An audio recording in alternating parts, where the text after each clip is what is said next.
বিএনপির জাতীয় নির্বাহী কমিটির সদস্য ডক্টর মোহাম্মদ জালাল উদ্দিন আশা প্রকাশ করে বলেছেন, আগামী নির্বাচনে বিএনপি রাষ্ট্র ক্ষমতায় এলে ৩১ দফা বাস্তবায়নের মাধ্যমে জনগণের আশা আকাঙ্ক্ষা পূরণ হবে। আমরা মাত্র বিভিন্ন মাঠে ঘাটে হাটে বাজারে ৩১ দফার লিফলেট বিতরণ করেছি।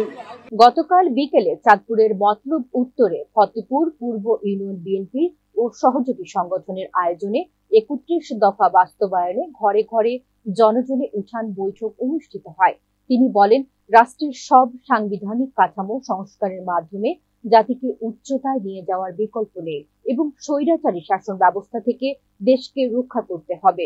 ফতেপুর পূর্ব ইউনিয়ন বিএনপির সভাপতি তোফায়েল পাটোয়ারির সভাপতিত্বে উপস্থিত ছিলেন ইঞ্জিনিয়ার শাহনাজ শারমিন, চাঁদপুর জেলা বিএনপির নেতা আলমগীর সরকার, মতলব উত্তর উপজেলা বিএনপির সহ সভাপতি এস.এম. জাহাঙ্গীর সহ অন্যান্য নেতৃবৃন্দ। পাশে থাকার চেষ্টা করেছি, নতুন তো না আমি। তো যেটা বলছিলাম যে আজকে ঘরে ঘরে জনজনে যে অনুষ্ঠান আজকে আয়োজন করা হয়েছে, এটা মূল উদ্দেশ্য হচ্ছে যে আপনাদের যে নির্বাচনে যেন আমরা সঠিক ভোট তুলে দিয়ে আমরা এই দেশের জন্য শান্তি, শৃঙ্খলা, শিক্ষা, ন্যায় বিচার কামান করতে পারে। আমাদের নেতা যেই ৩১ দফা দিয়েছেন, ৩১ দফাগুলি উনি যেন কায়েম করতে পারেন এবং দেশটাকে সুন্দরভাবে পুনর্গঠন করতে পারেন, এই দেশের মা বোন জাতির জন্য কাজ করতে পারেন। আমরা সেই আহ্বান আমি সকলের মধ্যে জানাচ্ছি।